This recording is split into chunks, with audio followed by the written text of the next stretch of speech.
కృతజ్ఞతలు తెలియజేస్తా ఉన్నాను.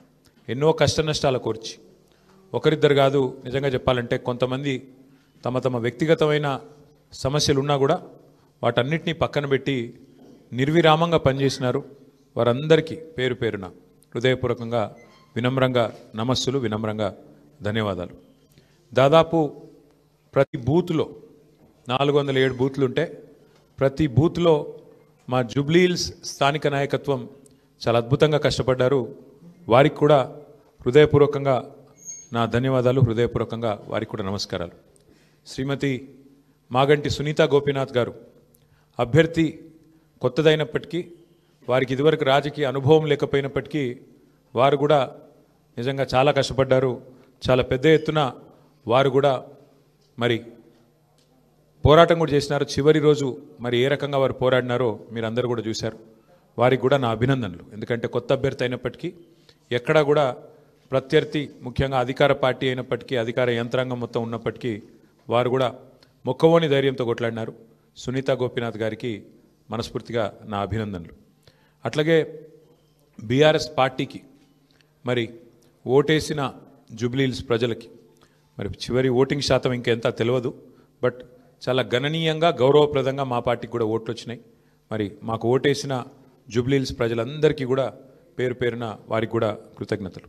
సరే, సహజంగానే ఒక రాజకీయ పార్టీగా ఎన్నికల్లో దిగినప్పుడు గెలుస్తామనుకొని దిగుతాం, గెలుస్తామనుకొని కొట్లాడతాం, గెలవాలని కొట్లాడతాం. అట్లనే కొట్లాడినాం. గత 2 ఏళ్లుగా బీఆర్ఎస్ పార్టీ ప్రధాన ప్రతిపక్ష పార్టీగా తన పాత్రను అద్భుతంగా పోషించింది. ప్రజా సమస్యలను మరి కేంద్రంగా చేసుకొని ప్రజల వాదనను, ప్రజల వేదనను ఇవాళ ప్రభుత్వం ముందు పెట్టడంలో, అది శాసనసభలో అయితేనేమి, ప్రజాక్షేత్రంలో అయితేనేమి, సోషల్ మీడియాలో అయితేనేమి చాలా బలంగా బీఆర్ఎస్ పనిచేస్తున్నది. మా పని ఇట్లాగే భవిష్యత్తులో కూడా కొనసాగుతూనే ఉంటుంది. ఎందుకంటే ఈ ఉప ఎన్నికల్లో కూడా మేము నిజాయితీగా కొట్లాడినాం. ప్రజా సమస్యల్ని కేంద్ర బిందువుగా చేసుకొని, ప్రజలనే ఎజెండాగా చేసుకొని ఎన్నికల్లో డెఫినెట్గా చిత్తశుద్ధితో నిజాయితీగా మేము కొట్లాడినాం. మీకు తెలుసు ఎట్లా ఎన్నికలు జరిగినాయో కూడా అందరూ చూసినారు, నేను చెప్పక్కర్లేదు ప్రత్యేకంగా. మరి మొత్తం ఎన్నిక ప్రచారం ముగిసేదాకా ఎట్లా జరిగింది, ప్రతి సర్వేలో కూడా బీఆర్ఎస్ గెలుస్తుందని ఎట్లా చెప్పింది, ఆ తర్వాత ఆఖరి 3 రోజులు ఏం జరిగింది, ఇదంతా ప్రజలు చూసినారు. నేను అందులోకి పోను, అవి చెప్పను.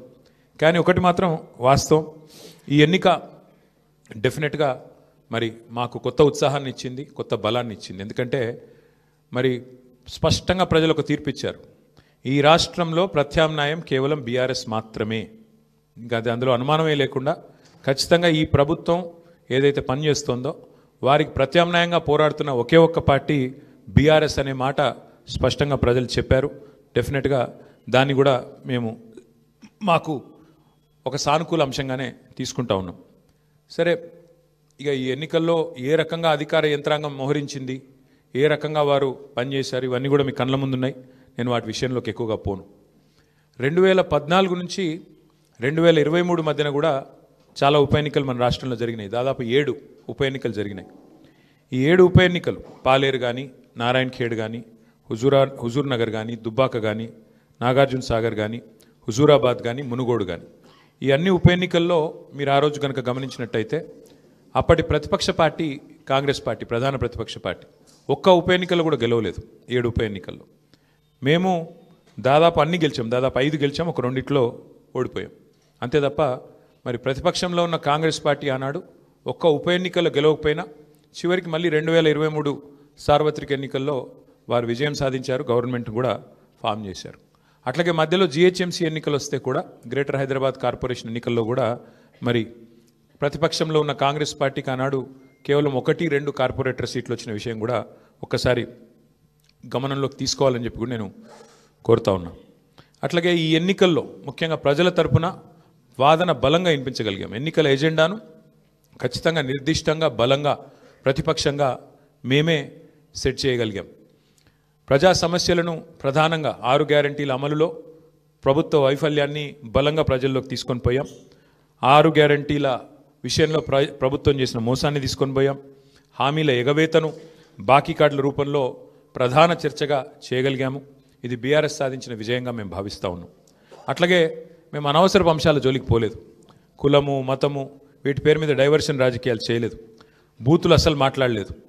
ఆఖరికి ప్రభుత్వంలో ఉన్నవాళ్ళు ఫ్రస్ట్రేట్ అయిపోయి బూతులు మాట్లాడినా మేము మాత్రం బూతులు మాట్లాడలేదు, కేవలం ప్రజా సమస్యల గురించే మాట్లాడాం. చాలా హుందాగా ఈ ఎన్నికల్లో కొట్లాడినామని చెప్పి నేను అనుకుంటా ఉన్నా. అట్లాగే జనాలకు అవసరమైన పాయింట్లు, ప్రజలకు అవసరమైన పాయింట్లను మాత్రమే చర్చకు పెట్టాం. కాంగ్రెస్ బీజేపీ ఎన్ని రకాలుగా మమ్మల్ని కవ్వించే ప్రయత్నం చేసినా సంయమనం కూడా పాటించాం.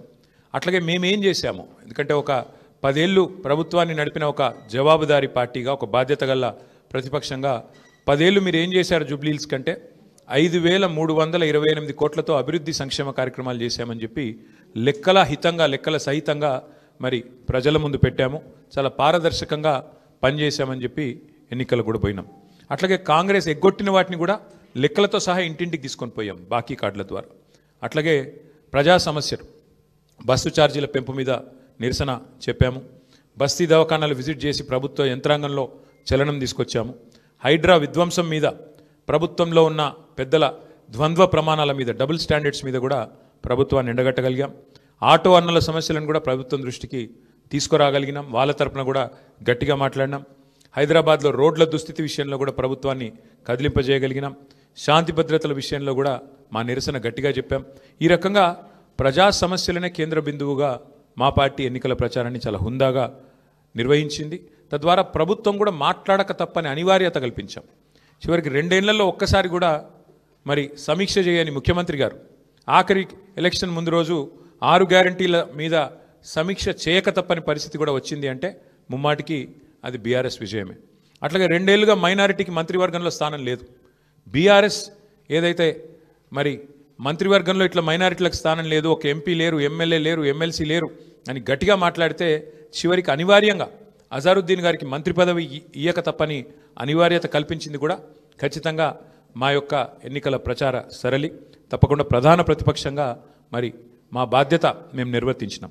సరే, సహజంగానే ఒకటి మాత్రం ఉంది, గెలుపు ఓటములు పెద్దలు కేసీఆర్ గారు ఎప్పుడు చెప్తుంటారు, గెలవాల్సింది పార్టీలు కాదు, గెలవాల్సింది ప్రజలు అని. మేము కూడా మనస్ఫూర్తి కోరుకునేది ప్రజాస్వామ్యంలో చర్చ జరగాల్సిందే, మీడియాలో జరగాల్సిందే, బయట జరగాల్సిందే, తప్పకుండా ప్రజల్లో కూడా జరగాల్సిందే. ఈ ఎన్నిక ఎట్లా జరిగింది అనే విషయంలో కూడా చర్చ జరగాలి. ఎందుకంటే ఈరోజు కాదు, మేము 4 రోజుల ముందే చెప్పాం ఎన్ని రకాల అక్రమాలకు కాంగ్రెస్ తెరలేపిందో చెప్పాం. అభ్యర్థి యొక్క సొంత తమ్ముడికి 3 ఓట్లు ఉన్న విషయాన్ని మీ ముందు పెట్టాం. ఆధారాలతో సహా మేము స్పష్టంగా మీ ముందు బయట పెట్టాం. ఎన్నికల కమిషన్ అడిగాం, కోర్టుకు పోయాం. ఎన్ని ప్రయత్నాలు చేయాలో అన్ని ప్రయత్నాలు పారదర్శకంగా ఫ్రీ అండ్ ఫెయిర్ ఎలక్షన్ కోసం జరగాలని ప్రయత్నం చేసినాం. షెడ్యూల్ వచ్చిన నాటి నుంచి పోలింగ్ డే దాకా ఏమేం జరిగినాయో, ఎన్ని రకాల అక్రమాలు, ఎన్ని రకాల అవకతవకలు, ప్రలోభాలు, ఎన్ని రకాల ఒత్తిళ్లు, ఇవన్నిటి మీద కూడా చర్చ తప్పకుండా జరగాల్సిందే. ఏదేమైనప్పటికీ సరే, అల్టిమేట్గా ప్రజాస్వామ్యంలో ప్రజా తీర్పు శిరోధార్యం. తప్పకుండా మరి ఇవాళ మేము కూడా ఓట్లేసిన ప్రజలకు ధన్యవాదాలు చెప్తున్నాం. అట్లాగే మిగతా వారికి కూడా మేము విజ్ఞప్తి చేస్తూ ఉన్నాం. ప్రధాన ప్రతిపక్షంగా మా పాత్రను మీరు గమనించారు. ప్రధాన ప్రతిపక్షంగా మేము గెలవాలని కోరుకున్నాం, సహజంగా గెలుస్తామని ఆశించినాం. బట్ ఎలాంటి నిరాశ లేదు, మా పని మేము చేసుకుంటూ పోతూనే ఉంటాం. ఎందుకంటే 2 ఏళ్లుగా లగచర్ల కావచ్చు, హైడ్రా బాధితులు కావచ్చు, మూసీ బాధితులు కావచ్చు, 6 గ్యారంటీల విషయంలో బాకీ కార్డుల రూపంలో కావచ్చు, ప్రజల తరపున గొంతు ఎత్తడంలో, అట్లాగే మా మీద జరిగే దుష్ప్రచారాన్ని తిప్పికొట్టడంలో శాసనసభ వేదిక కానీ బయట కానీ బ్రహ్మాండమైన పాత్ర పోషించాం. రేపటి రోజున కూడా అట్లాగే ముందుకు పోతాం. మరి మా కార్యకర్తలకు కూడా నేను చేసే విజ్ఞప్తి, సన్నద్ధమవుదాం. అన్ని రకాలుగా ప్రజాక్షేత్రంలో మనం ఈ ప్రభుత్వాన్ని నిలదీయడంలో సఫలమైనాం. ముఖ్యంగా మా సోషల్ మీడియాలో పనిచేసే మా తమ్ముళ్ళు చెల్లెళ్ళకు కూడా నేను హృదయపూర్వకంగా అభినందనలు చెప్తా ఉన్నాను. సోషల్ మీడియాలో మీరు చేస్తున్న పని, మీకు ఎవరికి నేనేమి పార్టీ తరపున జీతం ఇవ్వడం లేదు, మీకు ఎవరికి నేను ఇచ్చేదేమీ లేదు. అయినప్పటికీ వాలంటరీగా పార్టీ మీద ఉన్న ప్రేమతో, నాయకుడు కేసీఆర్ గారి మీద ఉన్న అభిమానంతో మీరు చేస్తున్న కృషి, మీరు చేస్తున్న పని ఏదైతే ఉన్నదో మనస్ఫూర్తిగా నేను మీకు కూడా ధన్యవాదాలు తెలియజేస్తా ఉన్నా. అట్లాగే మా పార్టీ కార్యకర్తలకు, మరి మా గులాబీ కుటుంబ సభ్యులందరికీ నేను చేసే ప్రార్థన, దీంతో మనం నిరాశపడవలసిన అవసరం లేదు, బాధపడవలసిన అవసరం లేదు. తప్పకుండా ముందుకు పోదాం. అట్లా అనుకుంటే ఇవాళ జాతీయ స్థాయిలో కూడా మీరు చూసినట్టయితే మరి కాంగ్రెస్ పార్టీ బీహార్లో తన ఉనికిని కోల్పోయే పరిస్థితి ఉన్నది. కాబట్టి ఇవన్నీ సహజం, గెలుపులు ఓటములు సహజం. దీన్ని ఏదో పెద్ద సెట్ బ్యాక్ లాగా చూసుకోవాల్సిన అవసరం లేదు. తప్పకుండా మరింత బలంగా వద్దాం, ముందుకొద్దాం. ఒక రబ్బర్ బంతిని గోడకేసి కొడితే ఎట్లయితే తిరిగి బలంగా వెనకకు వస్తుందో అట్లా మనం కూడా తప్పకుండా తిరిగి వెనక్కొద్దాం. పెద్దలు కేసీఆర్ గారు తిరిగి రాష్ట్రానికి ముఖ్యమంత్రిగా మళ్ళీ బాధ్యతలు చేపట్టేదాకా ఎవరి శక్తి మేరకు వారు శక్తి వంచన లేకుండా కష్టపడదామని చెప్పి మా నాయకులు కార్యకర్తలకు మరొకసారి ధన్యవాదాలు తెలియజేస్తూ